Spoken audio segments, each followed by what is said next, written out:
Imagine this, it's the year 2025, but not the one we know. In this world, the Allies, countries like the US, UK, and Soviet Union, lost World War II. The Axis powers, which were Germany, Italy, and Japan, actually won. It all started when Germany invaded Britain, and the invasion worked. London fell after months of bombing. The United States stayed out of the war for too long, and when it finally joined, it was too late. The Manhattan Project, which in our real history built the first atomic bomb, failed before finishing.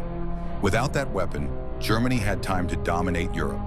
By 1947, the Nazi Empire controlled everything from France to the Middle East. Japan ruled the Pacific Ocean and almost all of Asia. The world was now divided between two rulers, Berlin in the west and Tokyo in the east. Europe became something unrecognizable. Germany broke countries into puppet states, small fake governments that had no real power.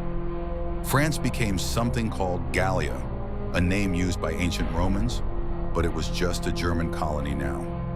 Poland and other nations were wiped from maps completely. Every city had flags with black and red symbols. Every home had a radio that only played government news. Children were taught that their leader was perfect and that history before him didn't matter. People learned not to ask questions because questions could get them killed. Technology advanced fast, but not for the good of humanity.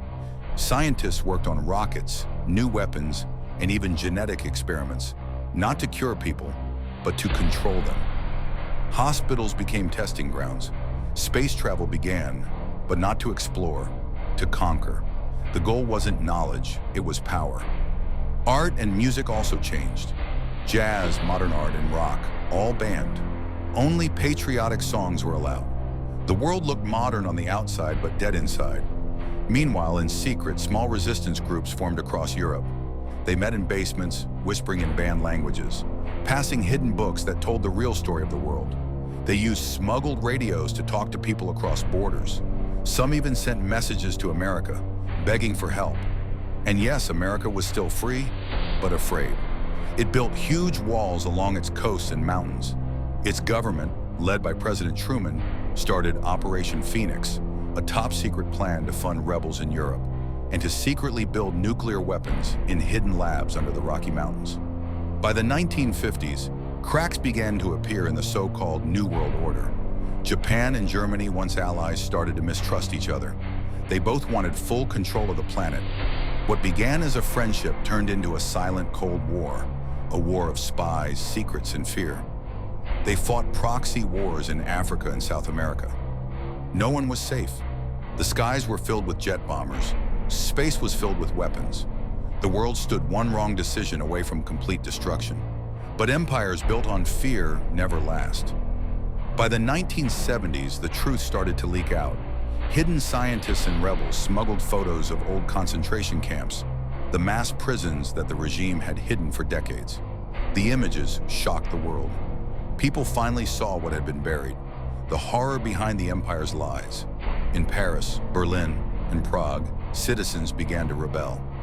The same cities that once marched in silence now shouted for freedom. Soldiers refused orders. Factories stopped. The government's iron grip started to slip. By the 1980s, revolts had spread like wildfire. Japan faced uprisings in its colonies. Germany's leaders were turning on each other. The people were tired. Tired of war, tired of lies, tired of pretending to believe. And then finally the empire collapsed. Not from bombs, not from invasions, but from inside, from its own corruption, and from people brave enough to remember what freedom meant. The world rebuilt itself slowly. The scars were deep, billions were gone. Technology had advanced, but morality had fallen behind. People finally learned that power without conscience always destroys itself. And in this alternate timeline, the biggest lesson of all remained clear. We were lucky. Lucky that in our real history, humanity fought back, that the free world won, and that this nightmare never became real.